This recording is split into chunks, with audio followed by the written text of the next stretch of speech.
presence in Huntsville community. It's fun. It's fun when they're all home. We can talk about all those very different sorts of things. That are involved, None of them wanted to go into medicine, but that was just fine with me because they're doing such exciting other stuff. Yeah. The editing, I was at judicial law for 2 years. That's basically writing, editing. But No, I'm thinking like. Who are really good. Honestly, not as common as you all think. yeah. I always thought that in legal writing world too. Like there's a lot of people who are okay at it, but there's not as many who are really good. Yes. And it's really as much as anything, it's just a very clear, logical thinking and being able to put that. It's not just how you write something that it can't just be correct.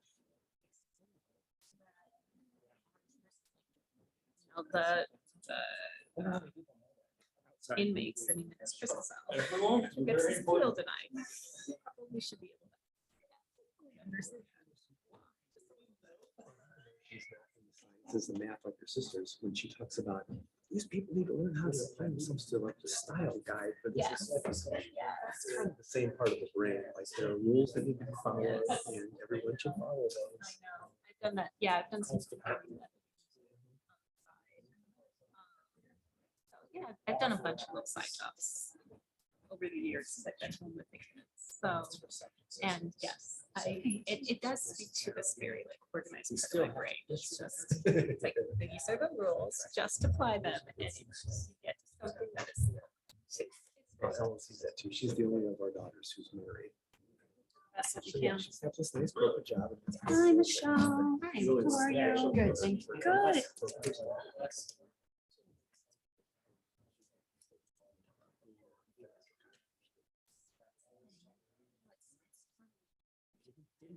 One of the things that seems to come out of seems to be a lot of jobs to make them more flexible.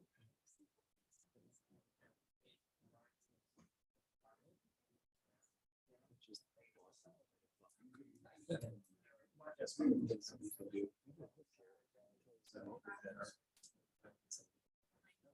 My and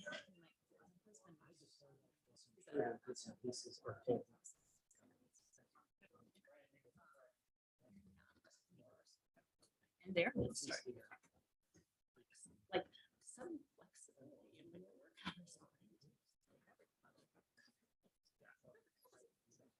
They're talking about, it's got to be mainstream. It's exciting raising kids and seeing them go from your kid's age to John's age.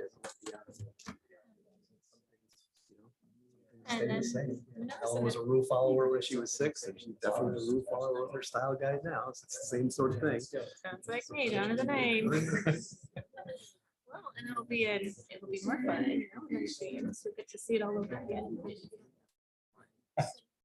Send us back at the end of the week.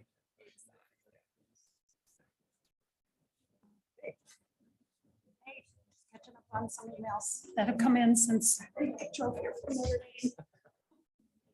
Hello? Yeah, please. Ragged. Running a little ragged. My wife's been out of town until yesterday. She got back. So my wife has been out of town. All right, we're going to go ahead and call this meeting to order. The time is 4:34.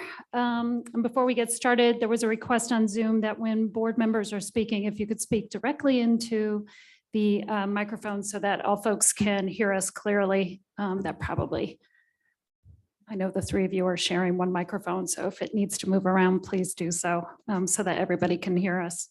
So we're going to go ahead and call the meeting to order, like I said, at 4:34.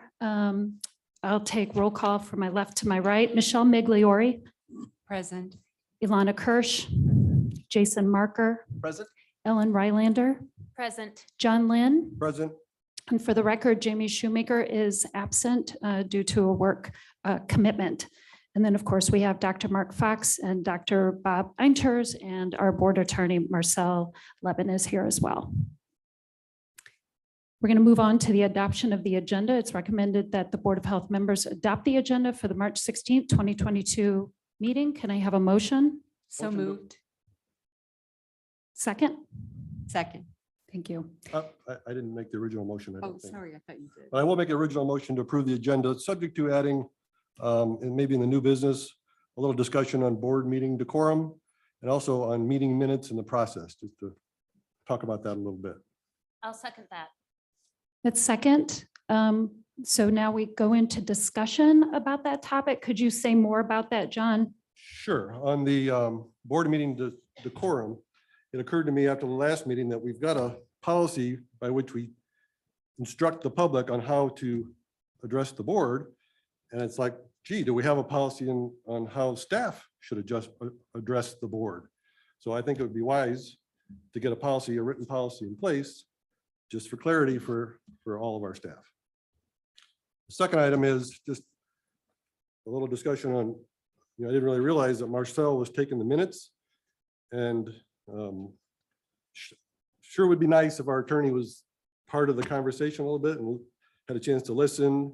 And not that you're not doing a great job, but I've taken minutes for meetings before, and you're distracted trying to get those points down rather than helping us with our job.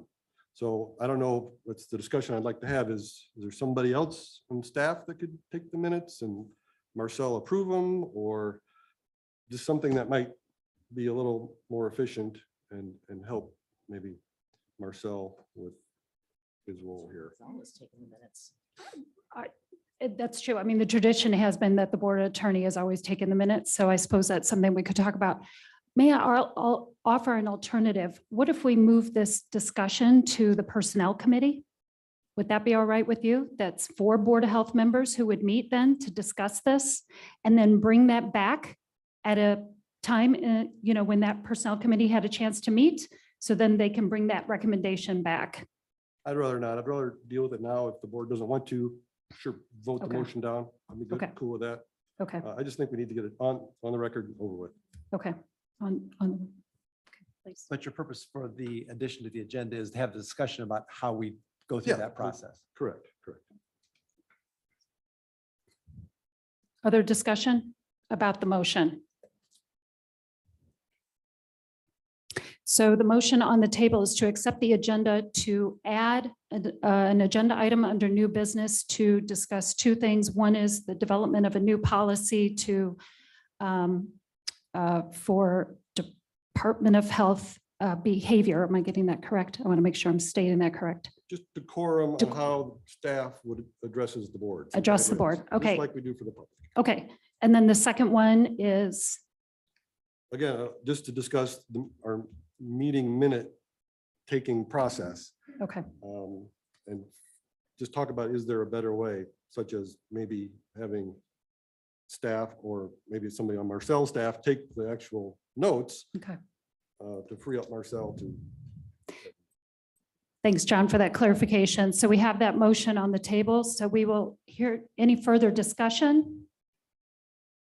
Hearing none, we'll take a vote. All those in favor, please say yay. Yay. Yay. All those opposed, say nay. Nay. You probably need a show of hands. Okay. Very good.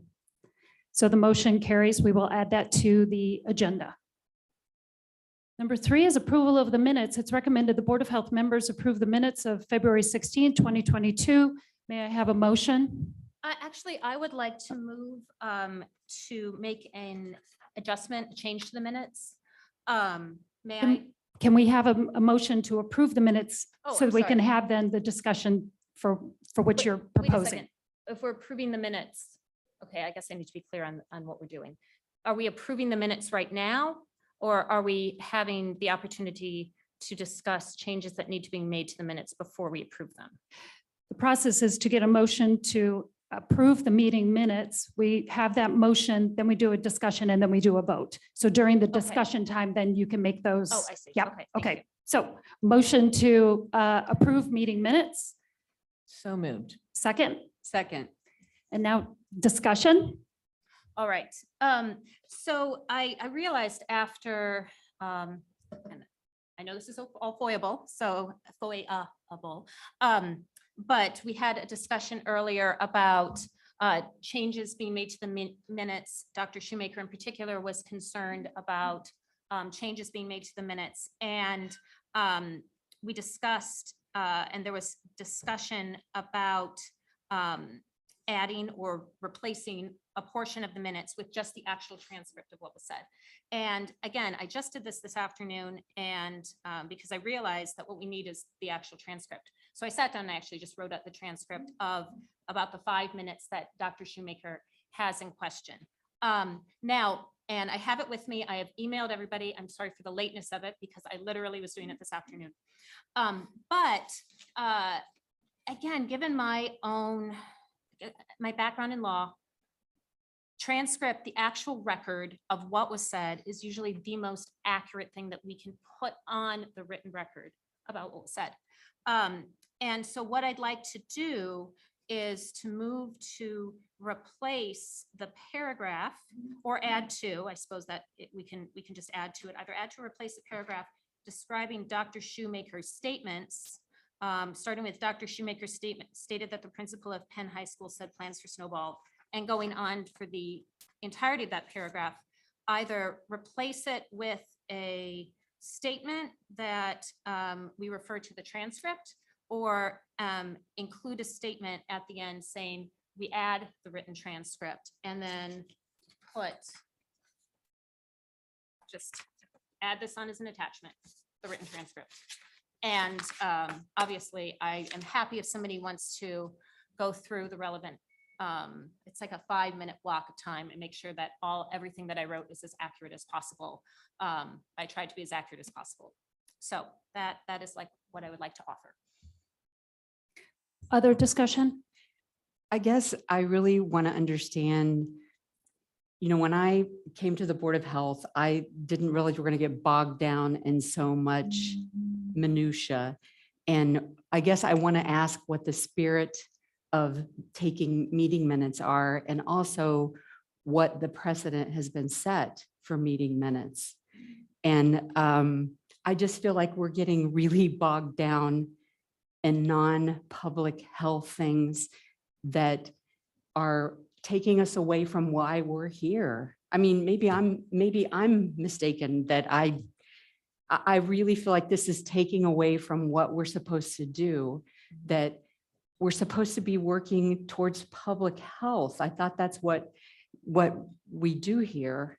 And I feel like this is very distracting for me. I understand that there's personal conflict on both sides of the equation, but I'm not a referee. I'm not here to judge people. I have no judgment on people. And I'm very sorry that I understand feelings have been hurt. I am very sorry about that. That is not something that I endorse. But I just feel like the board is getting drawn down into the mire of something, and we just need to move on. And I also think that we really need to look at precedents, what we have done. And I feel sorry for Marcel because he's underneath the microscope, and God bless him. I'm very happy with the job he has done. And that seems like the purpose of the minutes have served us well. And I feel like there's more of a personal agenda that's being advanced rather than a public health agenda. And so I'm very concerned about that. Any other board members? I would say, thank you, Michelle, for that. I agree with what Michelle said, the spirit of it for sure. John? I agree also, but I do think that we need to get this over with and behind us.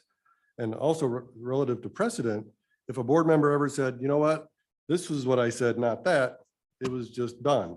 So I think the precedent is when a board member has asked for something and the record shows it to be true, we have amended the minutes prior to approval to that fact. And my question for you is, what is the purpose, the real purpose of that? Well, can't- the purpose of having meeting minutes is to have a record of the meeting. And I mean. But I'm because- asking, what's the real purpose? of Okay, that? so I'm going to interject, point of order. I'm going to interject because actually our board attorney actually explained this really well in the email that he sent, that it is supposed to be a summary. I don't have the email in front of me, but it was a summary of the meeting. It doesn't have to be verbatim, is the way that I understood your email, Marcel. Right, so meeting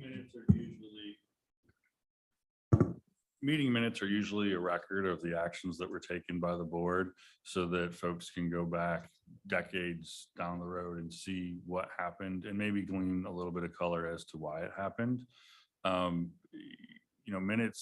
Minutes can be transcripts, minutes can be very, very short summaries.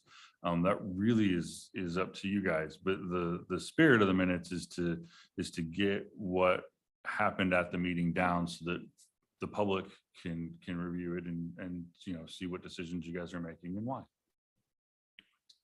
Okay, And if, just, yeah, one more comment, and then if there's a comment, Jason, I haven't heard from you, so I'd like to hear that too. Go ahead, Ellen. Okay, and I guess that's why I thought, I think, I still believe that actually just having a transcript of the relevant section that's in controversy is the fairest and most transparent way to deal with this situation. Because you're right, everybody, the way that this is colored, somebody might, like, if we have a situation where one board member says, I don't like how this is being described, how this section of the minutes is being described, and the other person says, well, no, I think that this is fine. Well, you have a dispute essentially over the description of what happened. So why not take that out of the equation, that reinterpretation of what happened out of the equation for the portion of the meeting that is controversial, and just say, here's the transcript. This is what happened. This is what was said. And the public can decide what they will about what happened. Okay, And- thank you. I want to wrap up this section. Jason, do you have a comment? If not, that's all right, but I just want to give you an opportunity to speak. I have two comments, and I'll take them sequentially because there may be a conversation in between. Knowing that there is an actual recording of the entire meeting, I'm wondering why that cannot stand in for a transcript. So that's not possible because technology changes. And I had this incident actually recently with one of the towns I represent. We went back to the minutes for 1934 and they're all handwritten, but you can actually go through. So when they're written, you can actually go back through the record and pull them. If you try to put a video in, as the technology changes, we're not always going to keep the video in our archives. So for the purposes of, once again, having an official record of what actions were taken by you guys and when, we really it has to be in writing. Okay. Is there a relevant county policy about how we hold electronic meeting minutes? Because this has been happening with a lot of meetings for the last couple of years. I don't know. So we're just going by Robert's rules for what we do with minutes. I don't know about the policies, the county's policy for electronic storage of information. Sorry. I Okay. can look into it for you. So let us move to a vote. I'd like to have a second Sorry, comment. you did say two. Go ahead. I certainly sympathize with a lot of the arguments that have been made here this evening. And what I think I would be okay with is if we do not yet know what the standards for the county are going to be regarding the long-term utilization of recordings of meetings, then I do understand there are many people who are concerned about us remembering how last meeting went accurately. And a transcript would be acceptable to me for this particular case, but I would further say that I would like to see that reviewed by our attorney and minute taker first before it is officially part of that meeting minutes. And probably by the people who are involved in the transcript to see that it meets everyone's standard for accuracy before it goes into the meeting minutes, if that's what we're going to see it as the most accurate representation of the event. And may I make a quick comment just to say that I would agree and be okay with, I think, tabling the minutes or tabling this discussion and approval until next month so that there would be an opportunity for that to happen. And I think that could include then a conversation about long-term, do we just record these because there actually is a governmental policy that says that that is a standard way to record the actual details of the meeting? Or what are the other ways that we would, in the future, adjudicate a contentious conversation?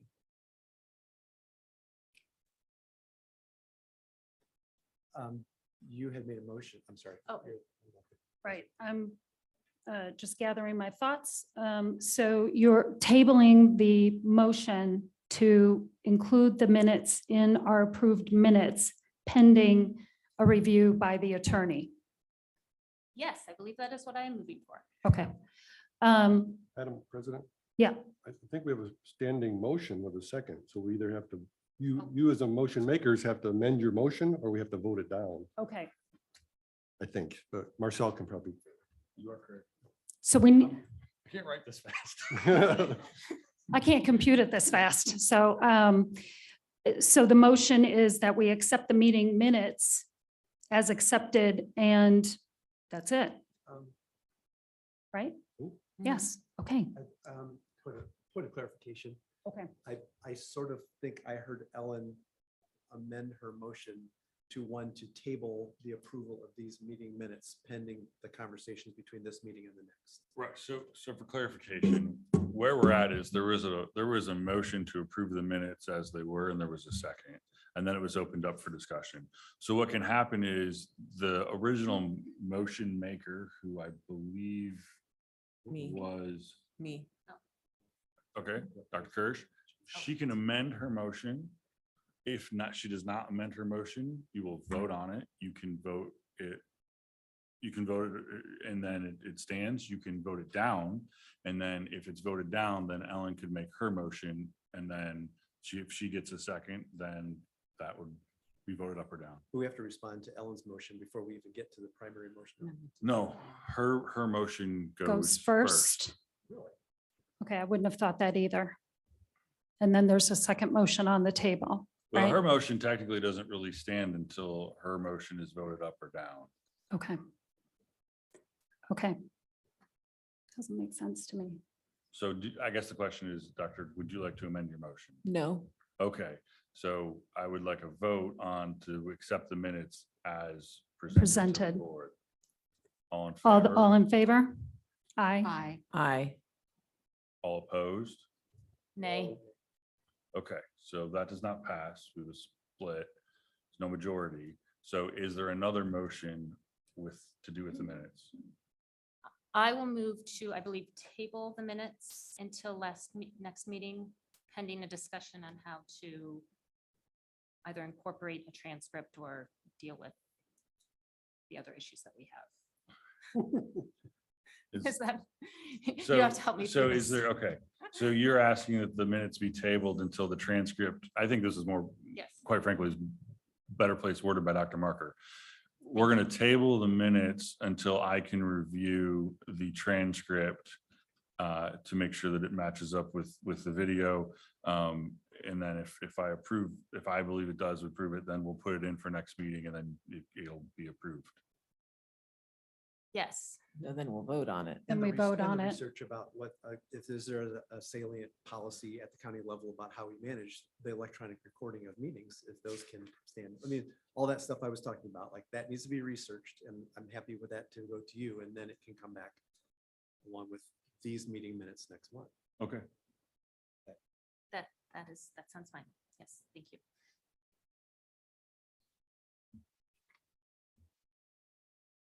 So Marcel, procedurally, have we done what we needed to do? Yeah, so just vote on Ellen's. Well, did you get a second? I'll second it if nobody did. Okay, so then vote. So now we're going to vote on the motion to table the minutes so that they can be reviewed. So the And verified. transcript can be reviewed and verified, and that I can check the county policy on On video recording, Elec- electronic Electronic. the storage storage. and custodial record keeping of videos Mhm. and report back to the board next meeting. Okay. So that's the motion on the table as described by the board attorney. All those in favor say aye. Aye. Aye.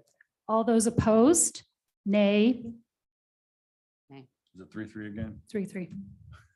Then the motion, the minutes are going to get tabled till next meeting anyway, because there's not a majority to vote on it. Okay. So I will do the research that was asked of me, even without the motion. And Okay. if asked, I will report back next meeting. Thank you. Moving on to agenda item number 4, the board president announcements. I'm going to yield my 2 minutes to Ellen Rylander. Go ahead, Ellen. Oh, yes, thank you. As you know, I'm the most recent appointee, very new, only my second meeting. I had the opportunity to meet with members of the health department a couple of weeks ago and get a tour and onboarding, so to say. And I just wanted to thank everybody here who I might have met.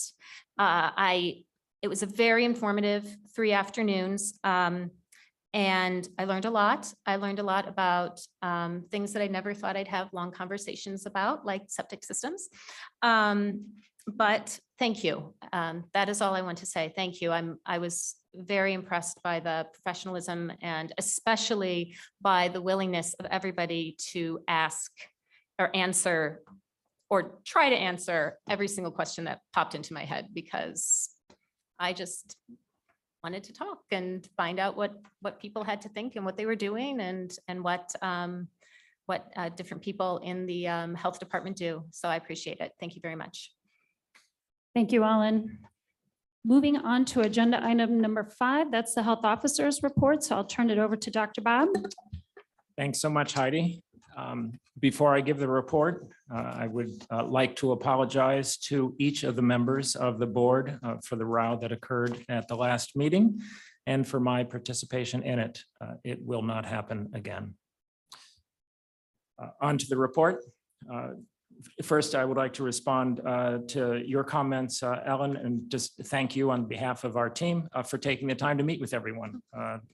They enjoyed doing it, and you're welcome back anytime. Well, thank you. It's a pleasure. The report should be in front of you, and it's really business as usual. You should have received it last Thursday. The only comment that I would like to make is to remind all of the board members that the Birth Equity Conference is going to be occurring this month. You should have all received a invitation to it, both a dinner and then a conference the next day. And I certainly hope that you would be able to attend the dinner. Wednesday, April 13th Wednesday, April 13th. at 6 p.m. Is that when it is? Okay, thank you. at the Century Center. Perfect. So, so that's the only unique portion of this report.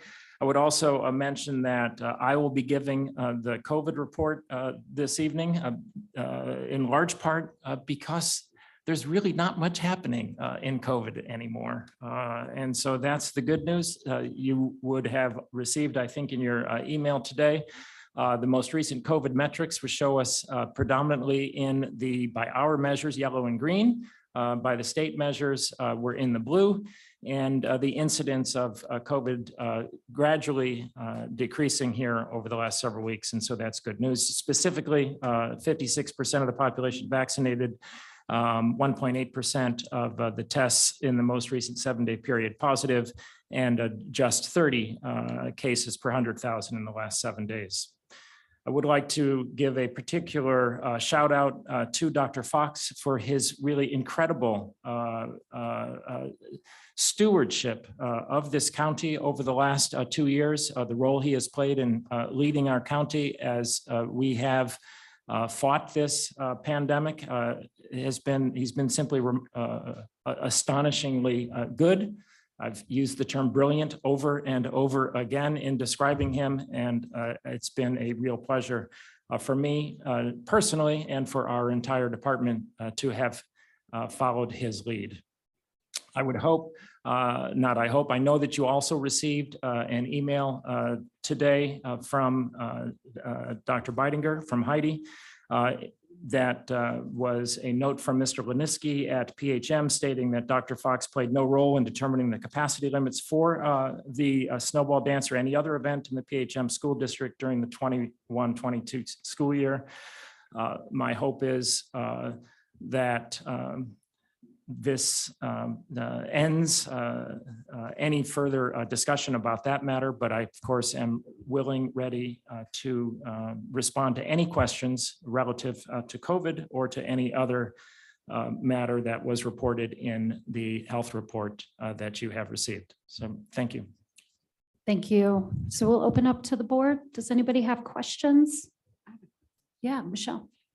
Can you tell me, is the county monitoring for any COVID variants or presence like in the wastewater or in the waste, any of that kind of stuff? No, we ourselves don't do that sort of monitoring. Anyone else? Go ahead, Mark. Yeah. Number one, there are concerns about a rise in COVID cases across Europe and in China right now. And of course, we're just coming out of spring break for a large number of international students who perhaps have been traveling away. And I'm just curious for us to be thinking ahead a little bit. What do you make of that? And what are you hearing down through the state from the CDC about our need to be concerned about that or preparations for that if it should become a problem locally?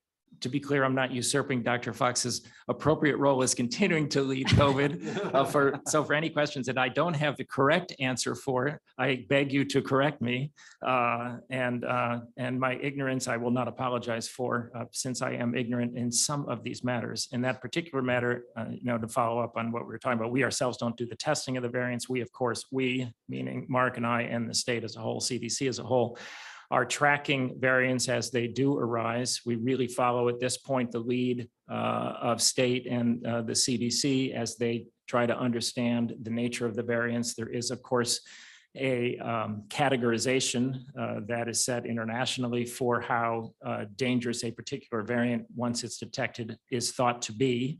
And so to my knowledge, I'm not aware of any new variant that we are particularly concerned about at this time. The likelihood that a variant will pop up of sometime within the next year, 2 decade, God knows when, is obviously very, very high. And so we'll just have to follow and see what pops up. Mark, did you want to add anything to that? Yeah, there is a very little bit of wastewater sampling happening in St. Joseph County, predominantly on campus at Notre Dame. So hopefully that would give some early indication as their students were on spring break last week. So this is their first week back. Obviously, we're also in touch with their COVID response unit and keeping track of their numbers as well. The early part of this week, there was not really an uptick in people seeking diagnostic testing, and their surveillance numbers remained really low. So that's encouraging, but absolutely the movement around the country and around the globe is concerning. And there absolutely are some concerning upticks happening, on the Asian continent and in Western Europe, in areas that are more highly vaccinated, for instance, and had similar Omicron surges as we'd seen in the United States and in St. Joseph County. So watchful waiting, I think. Thank you. Other questions? Yeah. Is Michelle? there any way to know how much the availability of home testing or over-the-counter testing has influenced the reporting or the data in terms of knowing what's positive, who's, if you come up back from spring break and you do a home test, it may not get reported, so to speak. Right. So most of those will not wind up in state numbers, and even less now than before the governor's emergency order expired, where I say that because very often home tests would get reported to the school nurse or as a school absence and would ultimately make its way to us. Now that requirement is gone, so we'll lose that lens, which was modestly helpful. I don't want to overstate it, but it did give us some lens. We do have some information through Notre Dame, because any home testing by either students or faculty staff are meant to be reported into their respective health services, which then we'll also learn about as well. So, but yeah, it's the blessing and the curse of a rise in availability of rapid home testing. It allows people to make decisions in real time, makes it infinitely harder to track any trends. Other questions from board members? Now that masking has been lifted in most schools, I think all schools, what are mitigation measures, COVID recommendations are you giving to the schools at this time? You know, all along, we have encouraged them to encourage parents to do symptom monitoring. So encouraging people to stay home if they're ill. If they have a positive test, to follow the guidance regarding isolation. A lot of the schools have tried to ramp up their ventilation to the extent that their HVAC systems in respective buildings can handle that. So that remains an important mitigation strategy. I think, you know, a lot of the other mitigation strategies, certainly in terms of distancing, masking, accommodations that were made in the lunchroom previously, I think virtually all of those have evaporated at this point. So it's really relying on ventilation as the key and you know, encouraging people to follow appropriate guidance. You know, our American ethos has been, you know, play when you're hurt, work when you're sick, and really trying to encourage people not to do that at this point. But there are a lot of challenges associated with it. And still encouraging vaccination. Absolutely. Yeah. Thank you, Dr. Kirsch. Absolutely. You know, just over 56% of the county has received the primary series. So our booster rate is quite a bit lower than that. And that's a concern as we see what's happening in some of these countries in Western Europe, especially. And Scandinavia. Any other questions? I just Yeah, don't mind go a ahead, quick John. Yeah. comment. Just thank you for all your efforts on this. I know it's an impossible task. If you're off just a teeny little bit, these things spiral into a mess. So I appreciate you walking that line and using your judgment, you and Dr. Bob as well. Thank you. Thanks, John. Appreciate that. Anyone else? I have one more. One more, Jason. Go ahead. I'm curious why our abatement letters have more than doubled what we have done in any other recent year. Is there something about that process that we should know about? Yeah, I saw that too, and I asked Mark Espic about it. And now you're asking me to remember what he told me. Mark, are you there? Can you? Actually, I'm not. Mark is there. He is.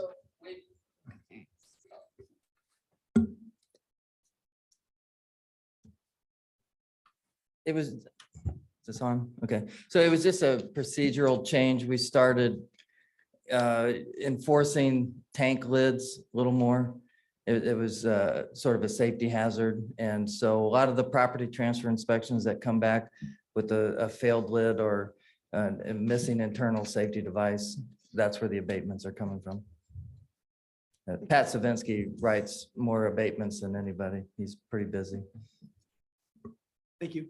Hey, Mark, since you're right there, it's a minor thing, but it seems like it's new subsurface investigations. How do you define, what is that one? That's the ground penetrating radar. So we're tracking every time that we take that out to a site to locate a septic or a water line. Oh, very good. Thank you. All righty. Let's move on to agenda item number 6, and that's Deputy Health Officer's presentation about lead. Dr. Fox. So if you'll recall, I joined the health department largely to focus on lead back in 2018. So the pandemic has obviously sucked up a lot of attention over the last 2 years, but I want to give an update, a little bit historical, and then really where we're headed over this next year. So, over the last 5 years or so, there's been kind of renewed attention to lead across St. Joseph County, with a lot of people really passionate and focused on that. And in the couple of years before the pandemic, we did see slight improvement in testing rates and certainly increased awareness across the county. That was impacted obviously by the pandemic.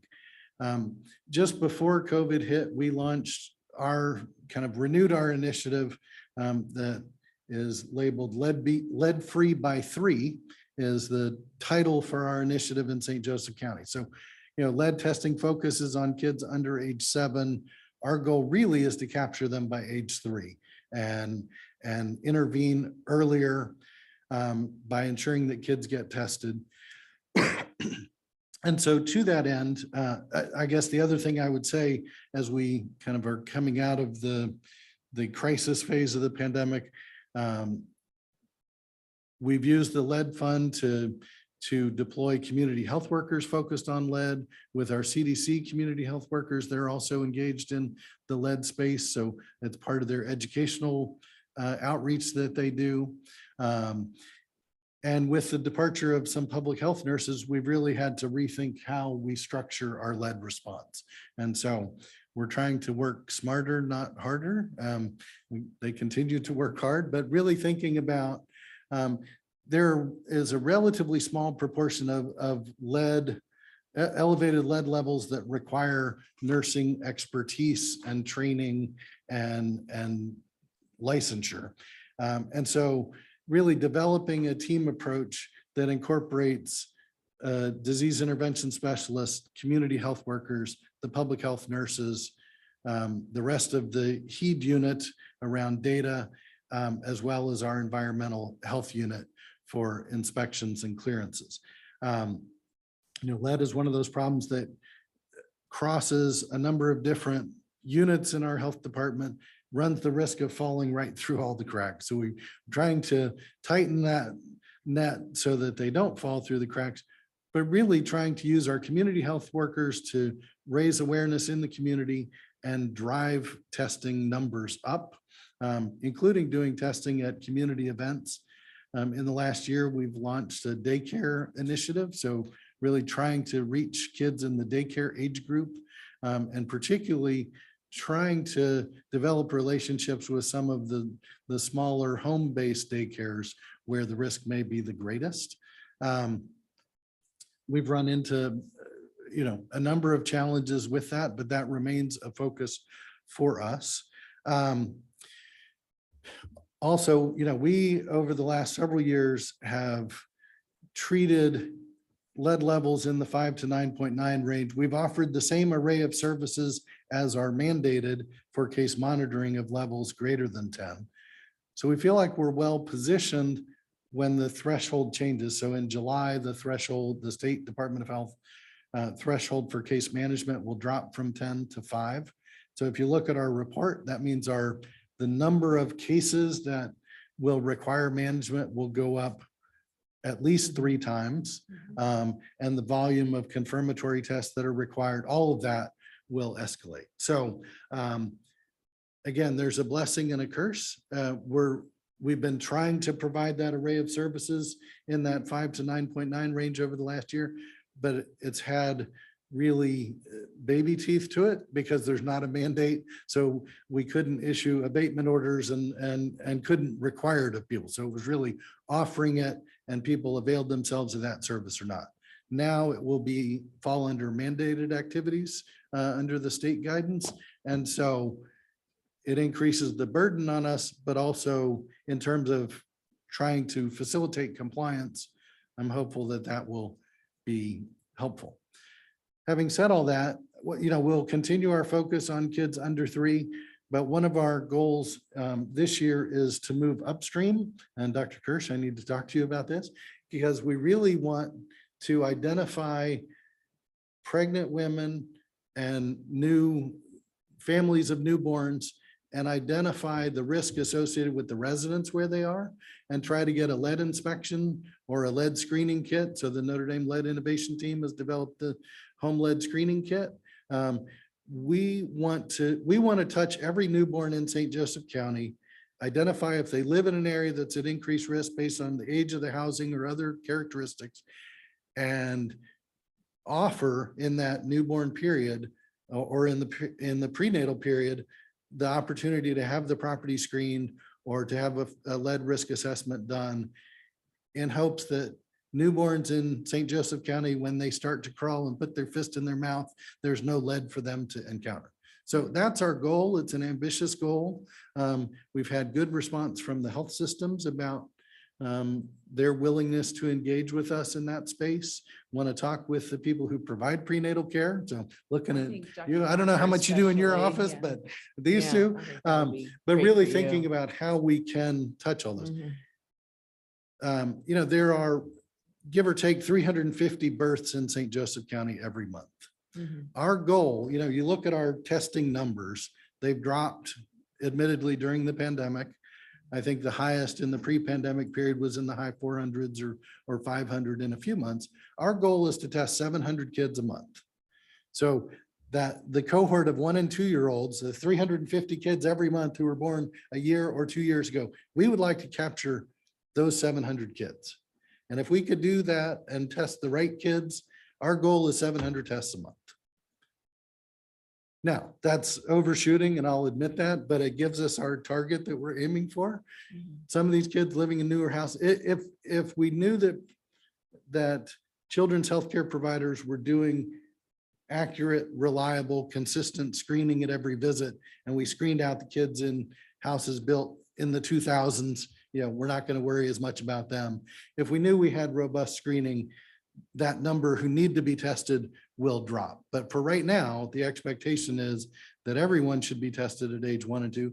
And in fact, the new state legislation that'll go into effect in 2023 will require that children's healthcare providers determine whether a child's been tested, at what age they were tested, what the level was, and if they weren't tested, that they get tested. I'm a little bit of a born skeptic, so I'm concerned that that's well-intentioned legislation.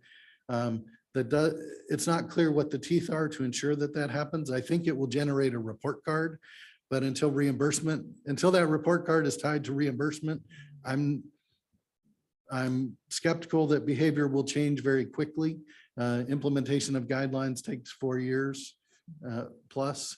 So I think that's a long-term solution. There are also, frankly, some policy challenges. We have the city has access to HUD funds for abatement. The state has a Medicaid abatement grant.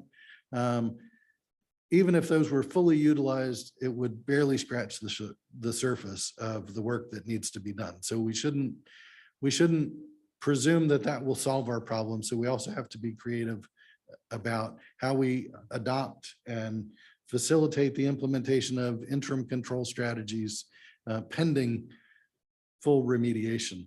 So, but one of the challenges we've discovered, for instance, in our outreach with daycares is while Medicaid ostensibly requires lead testing at age 1 and 2, again, there's no teeth to it, so it doesn't happen reliably.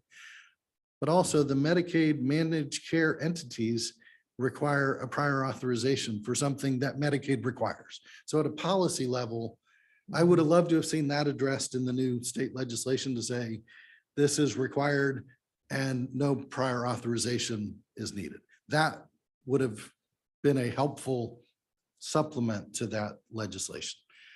Be that as it may, we are going to try to shift upstream so that newborns never encounter lead in St. Joseph County. And so, you know, we're excited about that. We're excited about the way we've kind of re-engineered our workflows in the department. The other piece I'd say, you look at our report every month, we got a lot of people in the 0.1 to 3.4 category. And, you know, I think Dr. Beidinger is pretty clear every time I hear her speak, there's no safe level of lead in your blood. So historically, those have just been deemed normal. Anything less than 5 was deemed normal. So we're going to be shifting our case monitoring threshold to 3.5, but we don't want to ignore the 0.1 to 3.4. And so we're trying to standardize both our educational messaging that our nurses and our community health workers provide to any patient enrolled with the health department, but we're also going to be systematically reaching out to E. Blair Warner and all the practices in town to say, what are you doing with those 3s that probably get reported as, your kid's lead level is normal. And can we standardize what we communicate, how we communicate it, and the educational materials that we provide? And facilitate their access to a lead screening kit or a lead risk assessment, even in that group. So we will need more environmental health capacity with increased demand for lead risk assessment. So we know that as need. So that's something that we will add into the lead fund. We're applying for some additional lead grant dollars that can help supplement that and help support our prenatal and perinatal lead coordination across the health systems and the practices in town.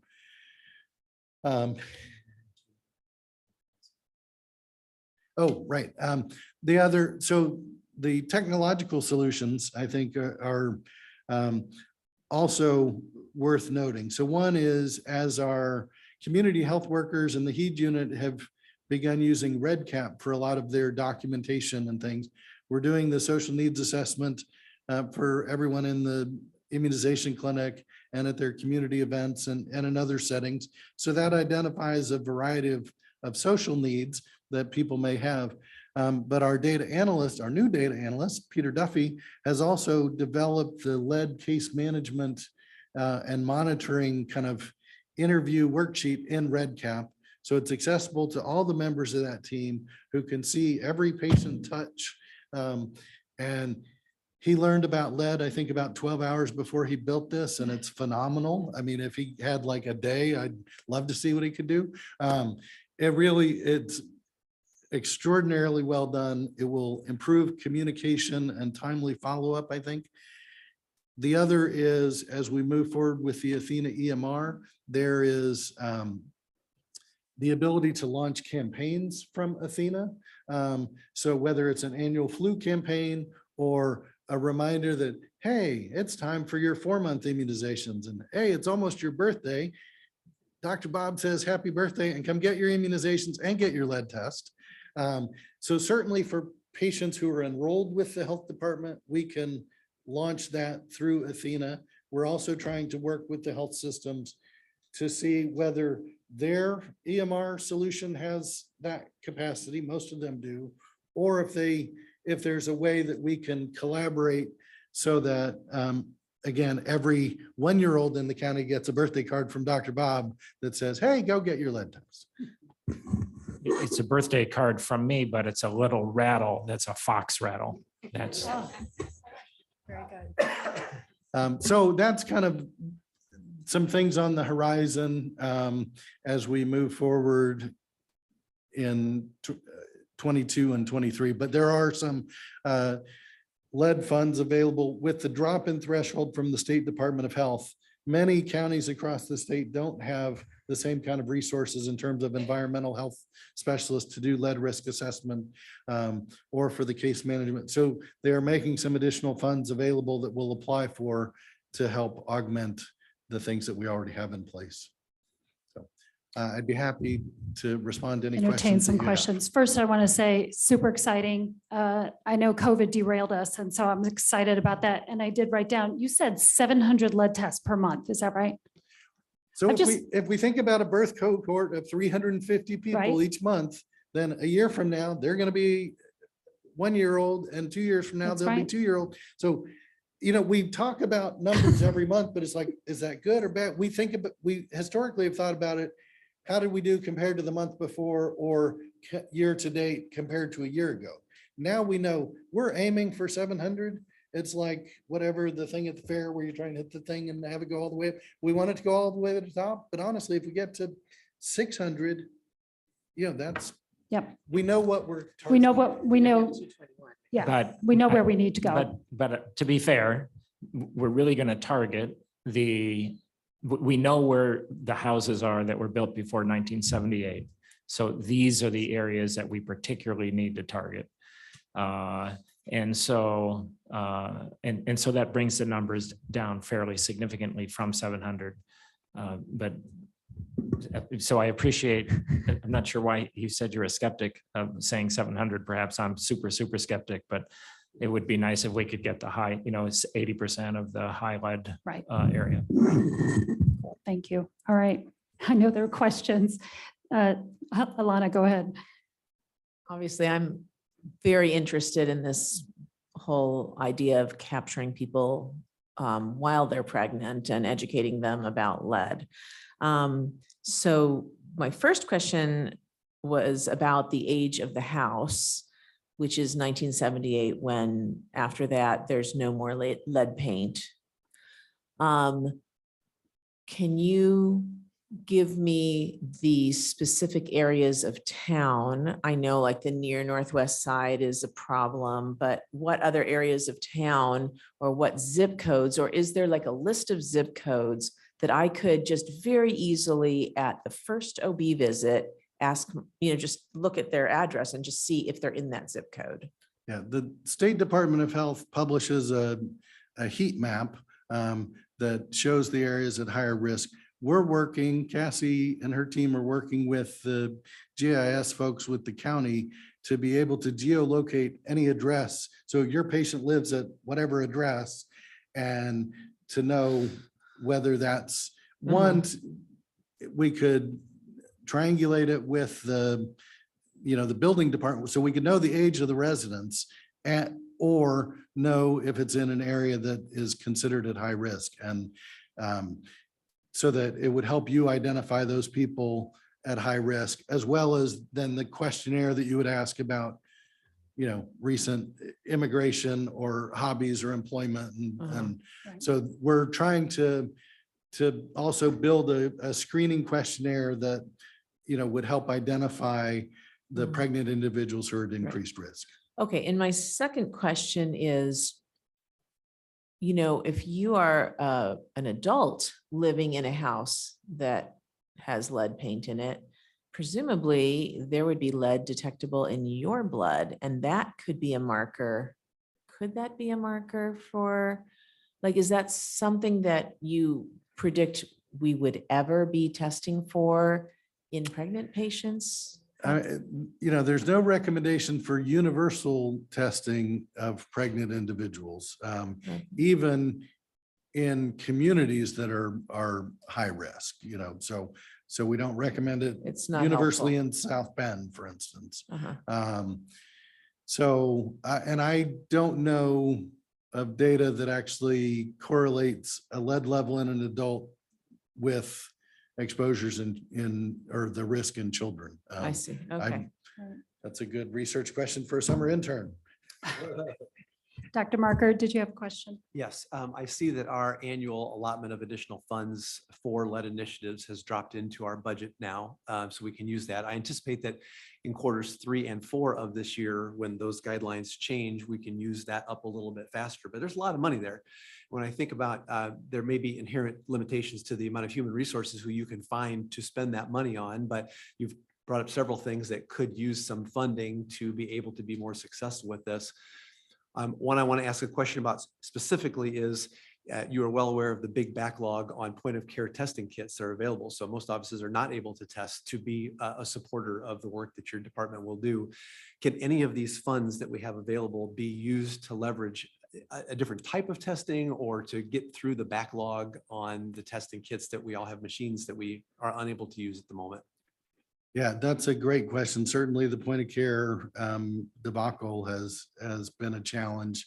And honestly, the laboratory resources for either filter paper or venous draws are a little better, but filter papers, the results on those have taken a while, even from local commercial labs, because none of them now are processed in South Bend. So we are looking at other potential lab collaborators to see if that will help.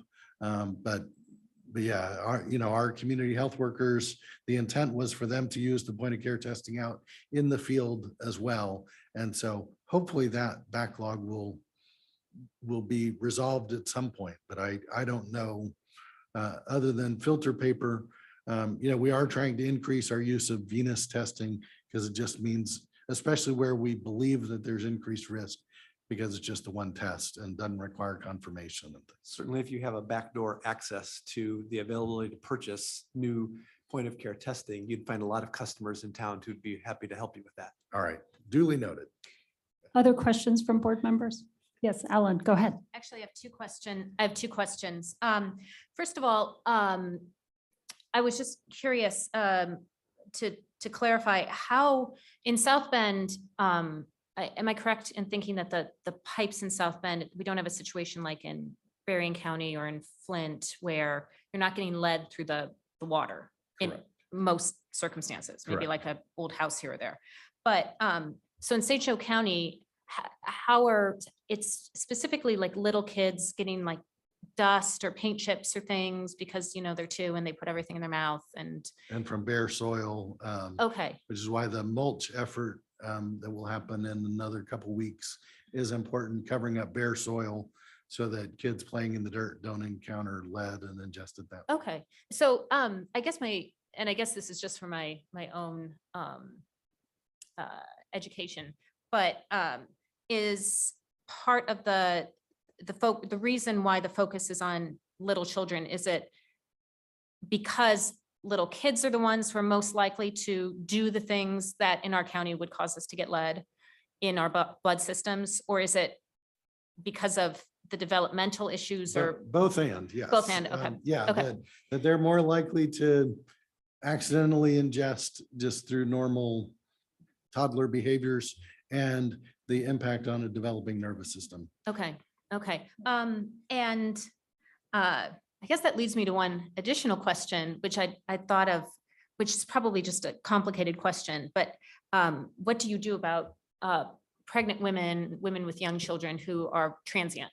You know, they're moving from place to place. You can't, I'm assuming it's not an easy answer. You're just trying to track and find them as best they can, you know, figure out what their exposure is as best you can. But I don't know if you have any insight in that.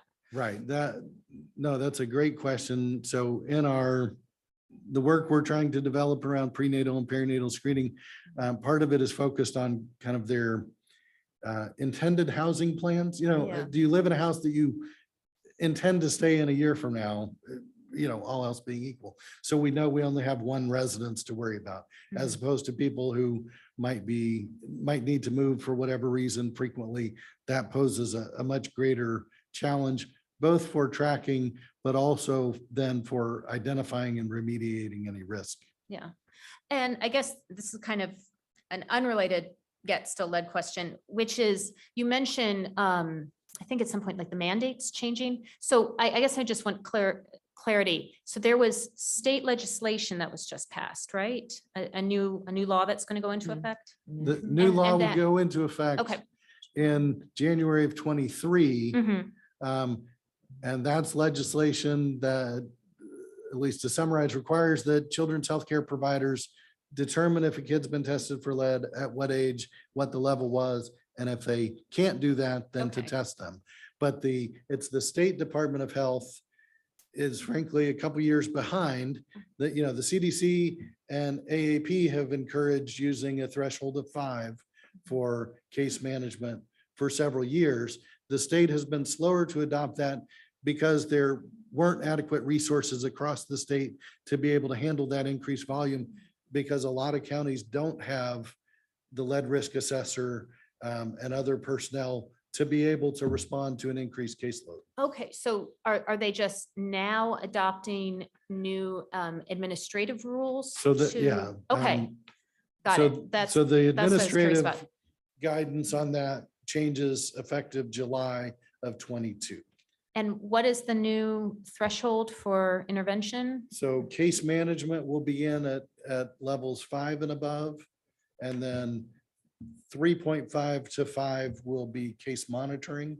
So again, it's the same array of services, a home visit, education about lead safe cleaning practices and doing a lead risk assessment. It just won't be mandated.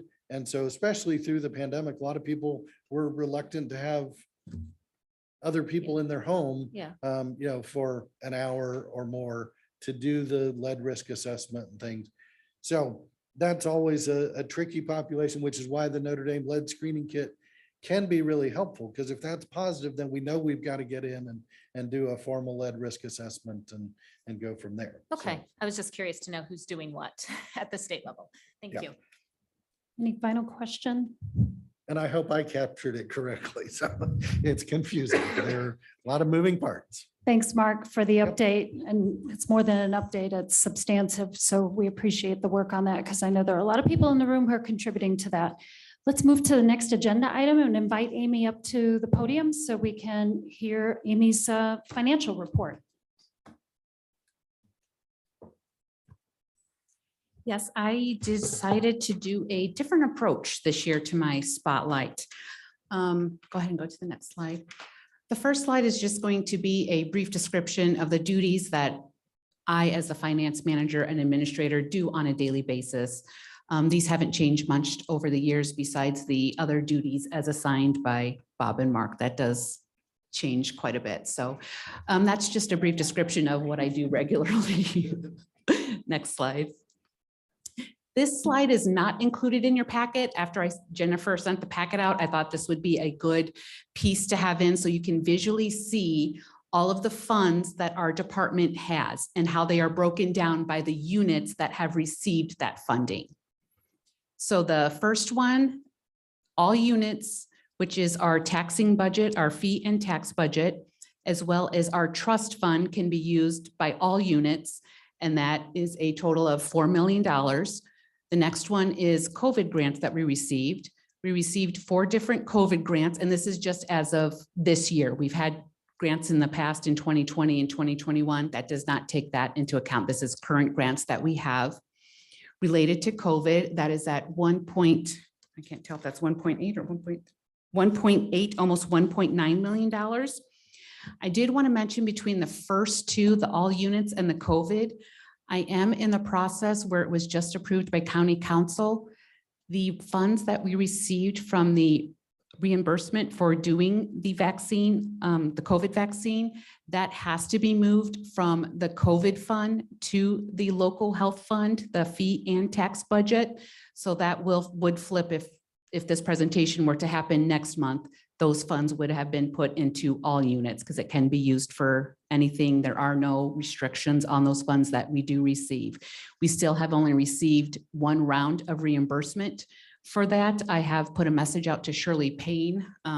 She has been out of the office due to a death in the family to find out when we should expect round 2.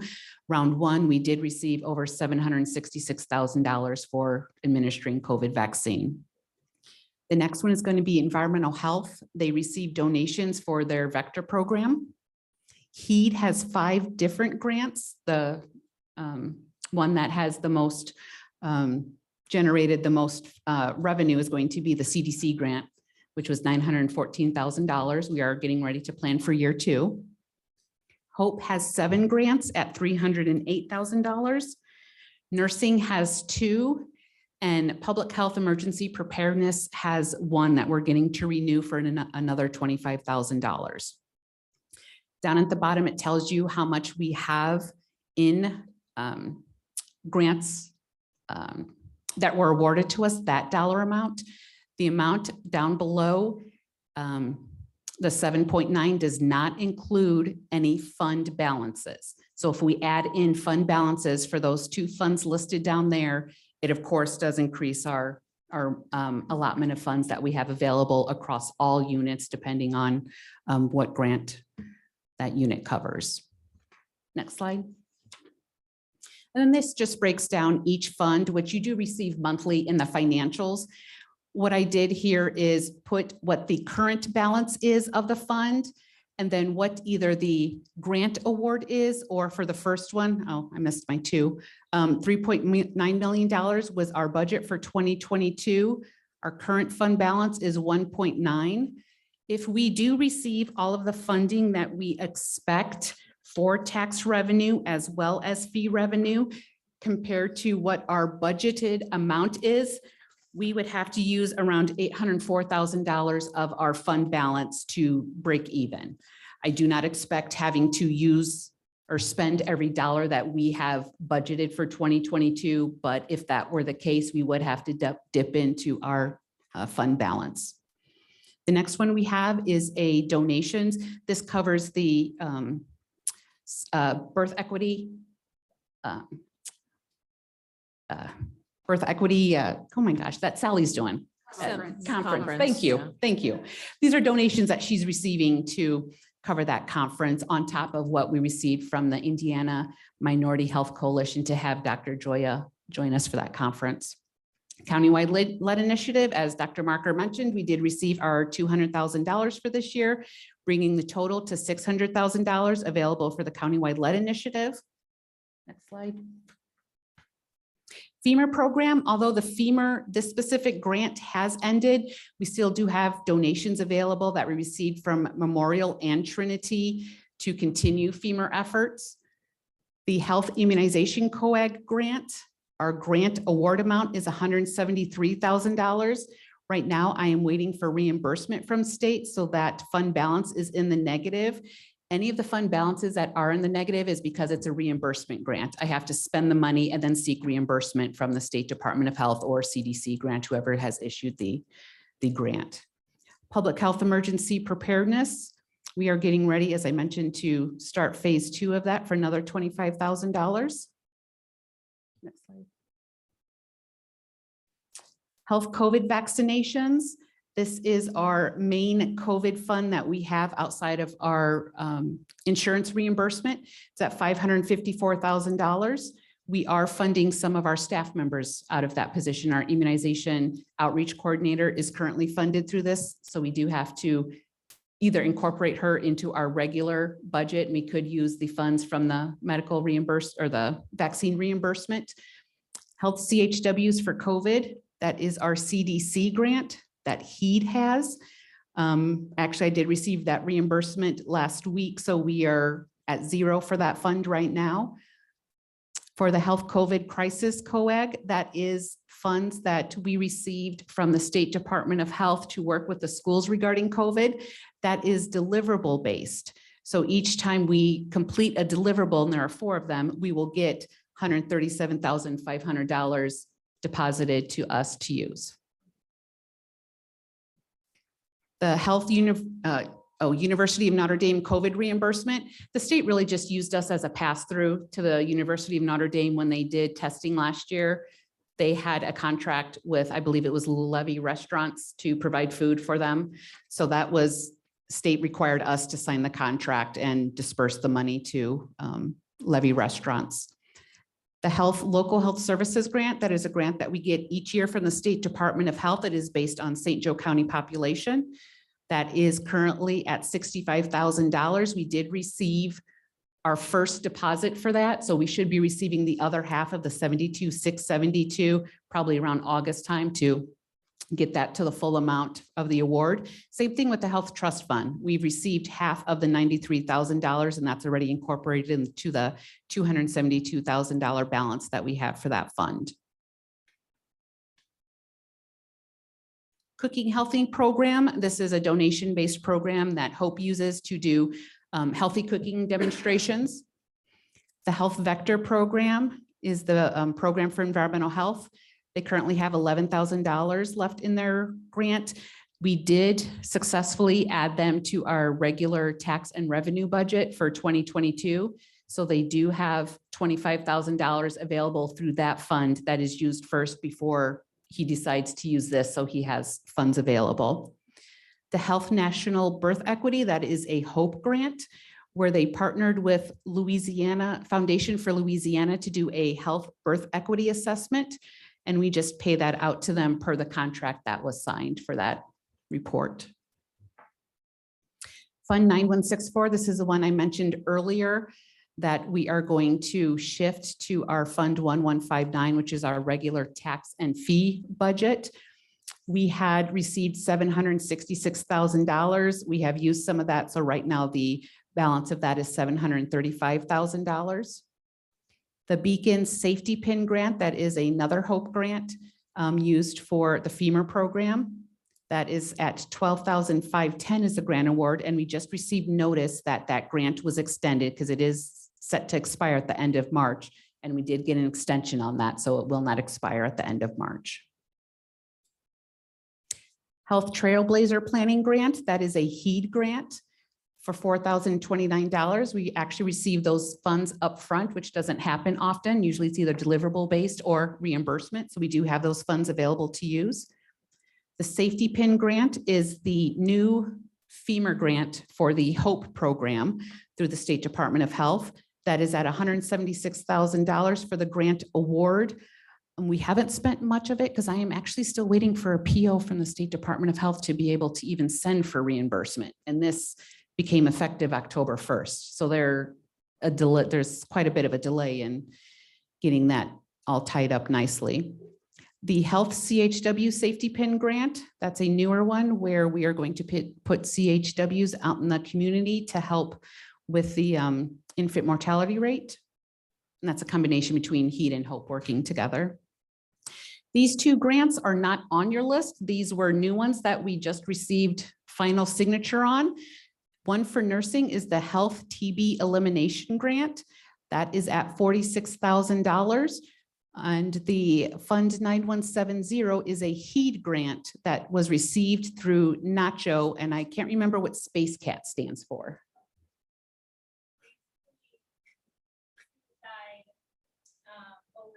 Okay. Oh, yeah. Prevention Capacity Assessment Tool. And then I believe the next one, just a refresher, because we're going to be starting, even though it just beginning of the year, we're going to go through the budget process here soon. I believe everyone, with the exception of Ellen, has been through the budget process. Synopsis is Bob and I will meet a bunch of times beforehand to nail something down before we bring it to the Finance Committee of the Board of Health for either passage or recommendation. Or changes. If they make changes, we will do those changes and meet with the Finance Committee again. And then the Finance Committee takes that recommendation to the full board for their approval. Once it's submitted, we wait to have our one-on-one meeting with the council member, commissioner member, and auditor's office to discuss the budget that was proposed. And then I believe it's end of October, beginning of November, that it's required to be down to state as a final draft. And that's just the other three. Any questions? Thank you, Amy. I'm Thank you. so glad that you're here to manage all of those funds for us. Does the board have any questions for Amy? Yes, Jason. Just one, and maybe it's mostly for Ellen. One of the things that's been consistently troubling for me is there's lots of things that we'd like to do, but the money gets locked in a silo that we're not allowed to use for some things that would be really important public health sorts of things. And I think as we think ahead to this year's budget process, I think we want to continue to be creative about what we can do within some of the little silos that we have.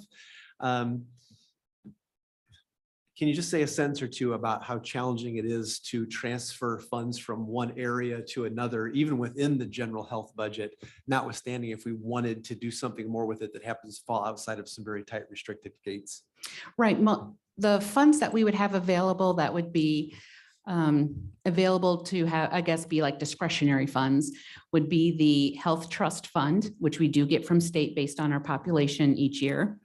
The now moved into the Fund 1159, the COVID reimbursement of vaccinations that we're receiving from the State Department of Health that has 0 restrictions on it. That can be used however we deem necessary. We don't have to get their approval for any expenditures on it. And when I do submit something down to the auditor's office for payment that maybe would not have been allowed if it was not this type of grant received by state, Point food for our staff. We can't purchase food for our staff. If we wanted to purchase food for our staff, we could use these funds, or we would have to use these funds. And I would put a note on it saying, we're using these COVID dollars, so they don't kick it back to me and say that's not allowed. We have these, I have the email from Shirley stating that there's no restrictions on it. But to move money around is at a minimum a 2-month process. If we do want to move things between funds within the department, unless it's staying within the same series, then we can move it. But otherwise it needs to go to council for a committee meeting, to them for the public hearing, and then back the following week to the commissioners for them to sign off on. So it is quite a process to move funds around. I think it was last year, I had to move $3, and it was a different, from a 3,000 series to 2,000 series, and a council member said, this is ridiculous. it's law. I have to go through the process to move $3 to be able to use it appropriately, to use it within the fund that, or the account that I want to use it in. So yeah, Thank you. you're welcome. Thanks. Just one quick question, because I didn't catch it when I was writing. That last grant that you mentioned, I think you mentioned the Health TB Elimination Grant, and then what was the name of the other grant? It's from, it's the Nacho Space Cat.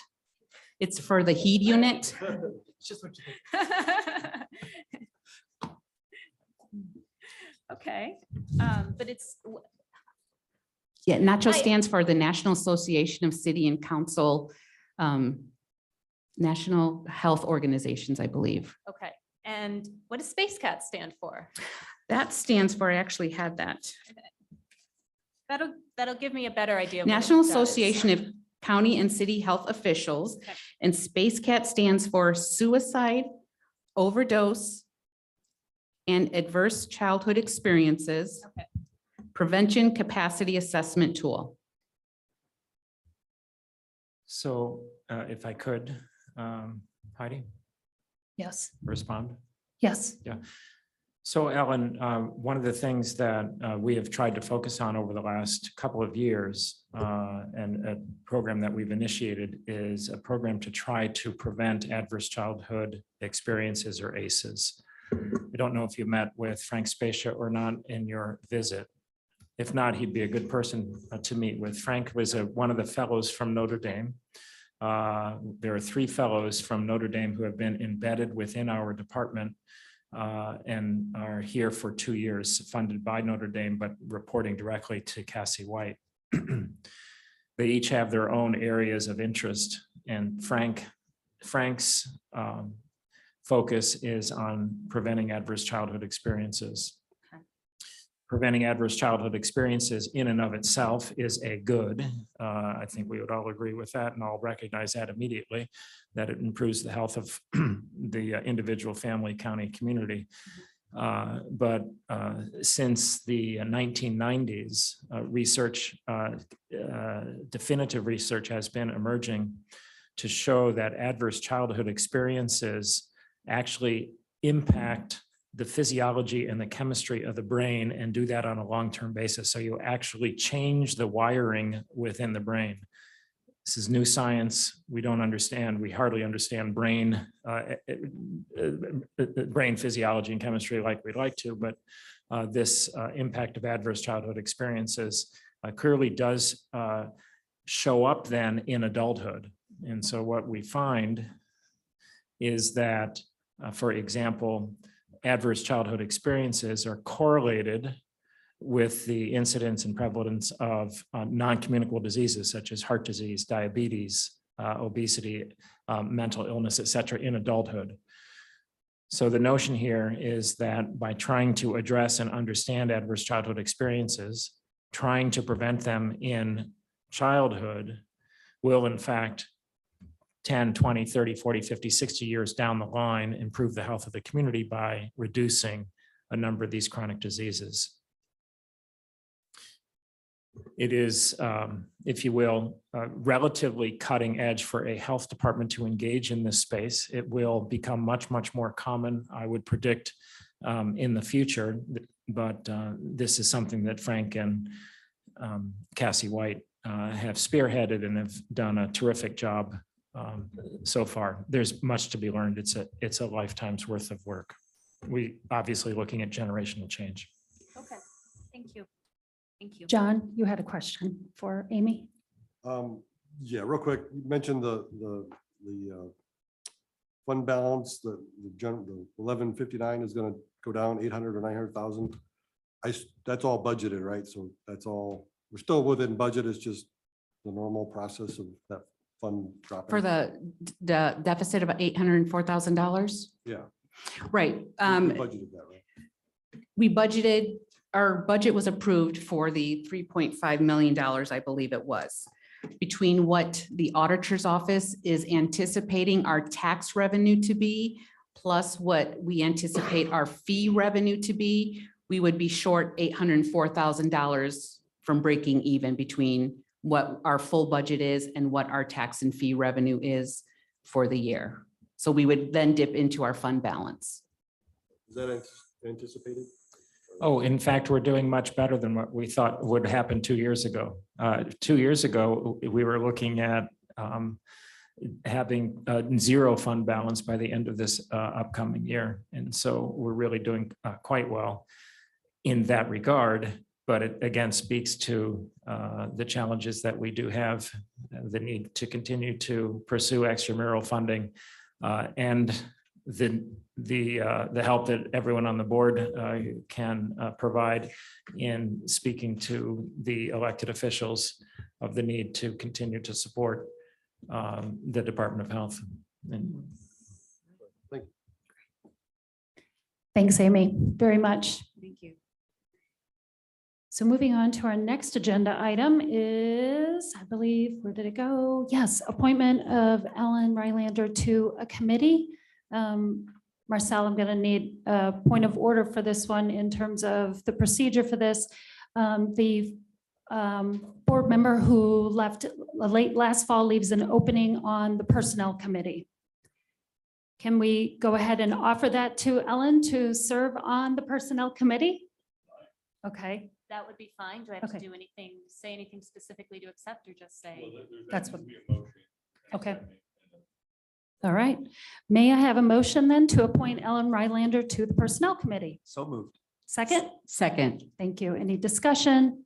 All those in favor say aye. Aye. All those opposed? We have passed it. Thank you, Ellen. Thank Here, you. member of the Personnel Committee. Very exciting.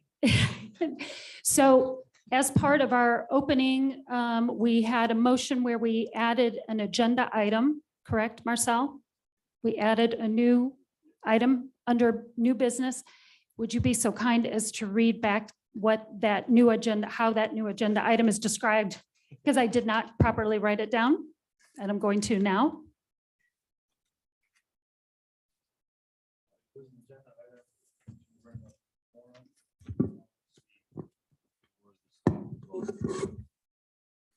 Decorum policy for staff as well as Public.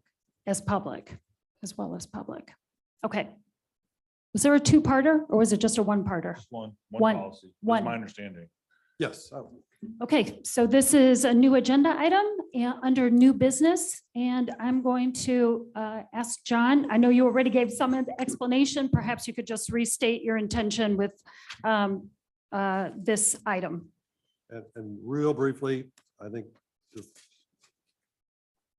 I'd like the board to either adopt a policy or I don't know what the right word is, resolution, just a motion that passes and that, I don't know what it is exactly, but it just says that the Board of Health expects all health department officers and staff abide by the same standards and of decorum required by members of the public when addressing the board, namely that the officer or employee's statements before the board should not be personally directed, abusive, obscene, or inflammatory, just like we have for our public. Okay.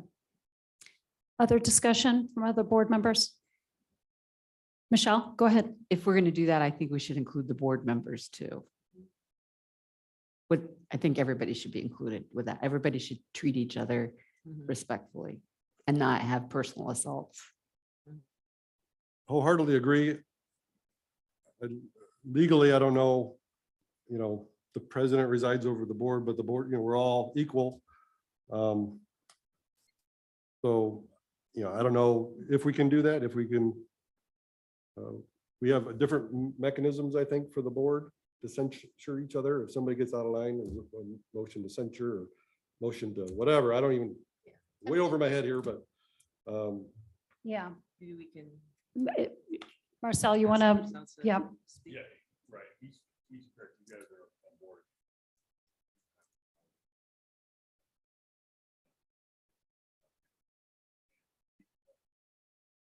Board president also has. In Robert's rules, that's kind of a uningrained checks and balances, I guess, if you guys feel something is going sideways. But Okay. but like John said, having something that says everyone treats everyone with respect, I don't see a legal problem with that being a standard. but how that's enforced is different for you guys than it is for the staff or for the public. Jason, you had a comment. I agree with my colleague, Mr. Lynn, but would put forward a motion that this concept be moved to the Personnel Committee to meet along with our attorney, Marcel Lubin, to discuss the various aspects of it, which may be different between board and staff and public. And to have that conversation when we have the information in front of us, but what is the right way to do that so that it can cover everyone appropriately going forward, and that we can bring that back as early as the next meeting if we can find the time to meet between now and then. We have a motion on the table. Do we have a second? The I will motion- second. The motion from Jason. From Jason, sorry, the motion from, Jason. yes, Okay. So we're exactly. not considering. Oh, I didn't make a motion. he did make a I motion, see. right? Jason's was the first. Okay. So Ellen, you second that motion? I What? You're seconding Jason's. I motion. second Jason's motion to table it, to have The Personnel Committee to discuss. question first. Okay, Who's on the Personnel Committee? that would be Jason and I, you and Ellen, Elena, Donna. Alana. I do that all the time. Okay. Okay. Yes, we can. And our I'll board second that. attorney, of course, will be there as well. Okay. Yes, I Okay. realize I've only been on So the excited. Personnel Committee for Yeah. 2 minutes, so yes. needed to know who I'm joining. Any additional discussion? Hearing none, we'll take a vote. All those in favor of having the, yes, Jason's motion. All those in favor, say aye. Aye. Aye. All those opposed? The ayes have it. We have passed that motion. All righty.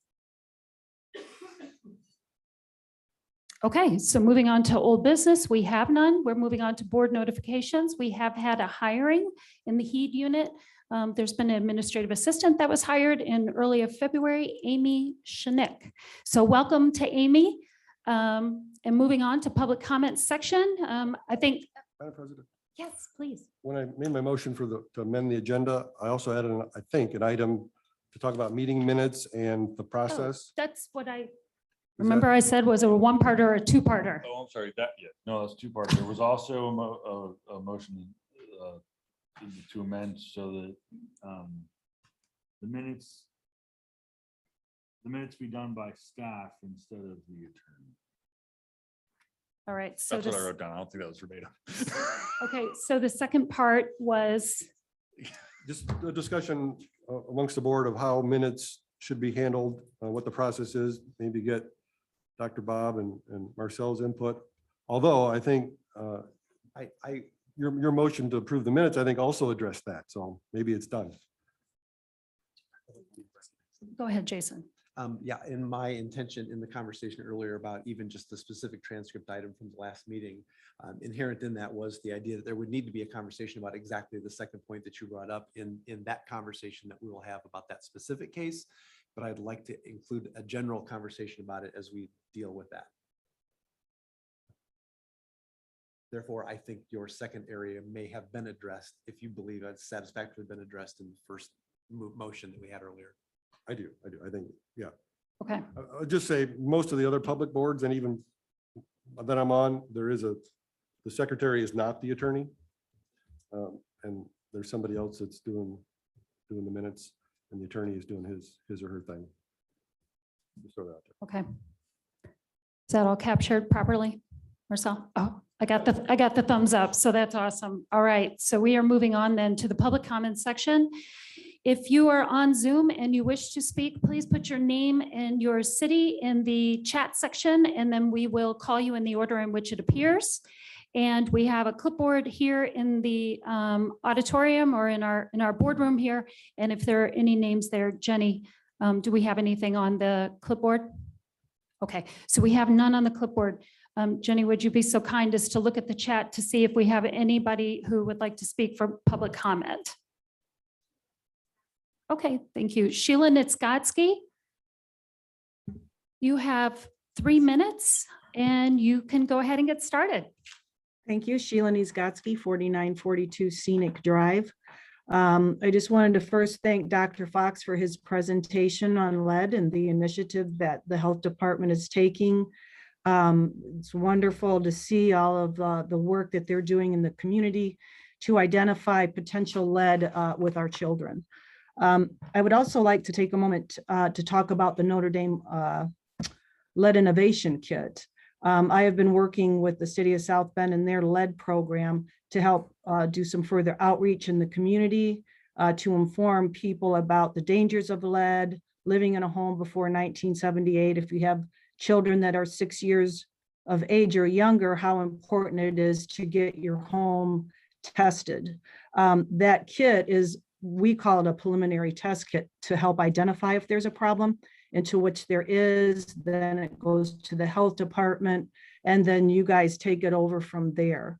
But what I really want to speak to is just the great work that you're doing and the relationship to where that I'm happy to see that when someone does have lead in the home, that they are being referred to the lead program, because we do have grant dollars available with the city of South Bend for surface remediation, windows.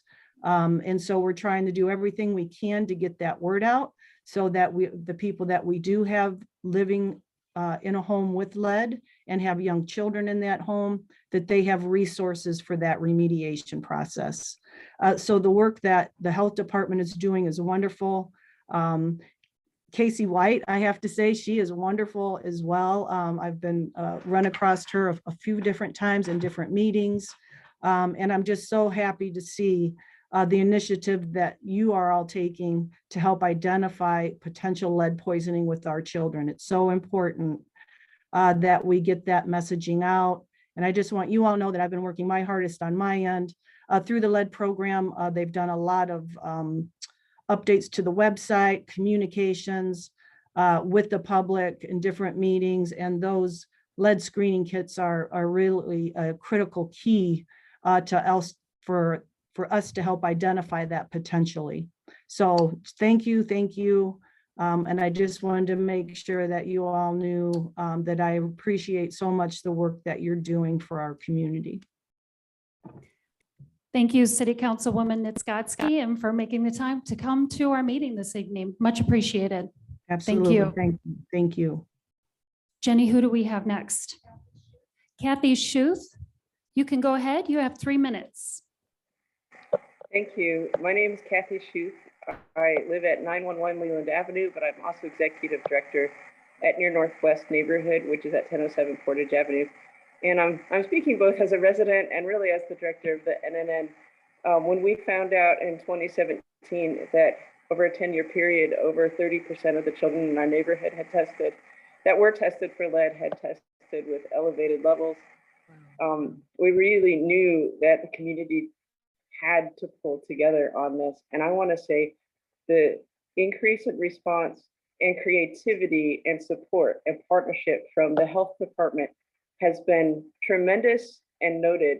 We host and convene a lead affinity group on the monthly, which includes partners from the health department, from the city, from the community, from health providers, and it's really helped us keep that conversation growing. But I want to say, like, one of the things that we hoped for, but weren't sure we could expect, was how well the health department could increase its capacity for these risk assessments, for the community health workers, and for knitting itself truly into a public health community. So I'm calling in support, and also, because we also check in on you, right? So I'm also checking in on the report to hear what Dr. Fox is saying. We are really looking forward to test numbers improving throughout the community.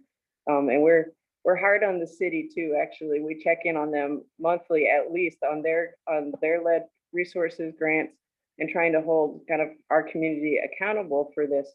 So if we start showing up a little bit more to check in on you, I think it's because we know the pandemic is lessening a little, and these priorities like lead continue to be present in our community. But we just have been so pleased with how the health department is handling this. So thank you. Thank you. Jenny, who do we have next? Emily Dean, go ahead. You have 3 minutes. Hi, everyone. My name is Emily Dean. I live at 815 Leland Avenue. I'm also a second grade teacher in the South Bend Community School Corps. And I am just I just wanted to express my support, especially for the progress being made with the lead initiative, as well as the focus the health department is taking on eliminating ACEs, or at least helping connect children who have experienced adverse childhood experiences with the resources that they need in early intervention. I can tell you, I cannot express enough, working in a second grade classroom in a public school in a neighborhood that is impacted by not only lead, but lots of the other things that prove really, really challenging for kids and families, how much these types of efforts are needed. So I'm just so grateful that you are looking out for, my students and their families, not just today, but you're also thinking 10, 20, 30 years down the road for the health of our community, just to make sure everyone has what they need to live a healthy life. And kids, kids don't control the family that they get and the life that they live. So the more focus we can put on making sure that families can be healthy and safe and live in a safe place is money well spent, in my opinion. So thanks so much for finding these funds and finding great ways to use them in our community. Thanks so much, guys. Thank you, Emily. It's good to see you. You too. Jenny, who do we have next? Catherine Redding, you have 3 minutes. Hi, thank you. And so I guess I want to raise concern in regards to the expiration date of the federal grant money. At this point, I'm just really concerned as to how we will expedite the application process in order to be effective, because we all know that if that federal grant money expires, it will likely never come back to the city of South Bend. And another concern that I had was with census tract 19 being the most impoverished and also had elevated blood levels of 44.4%. I am, at this point, I had a contractual period in that area.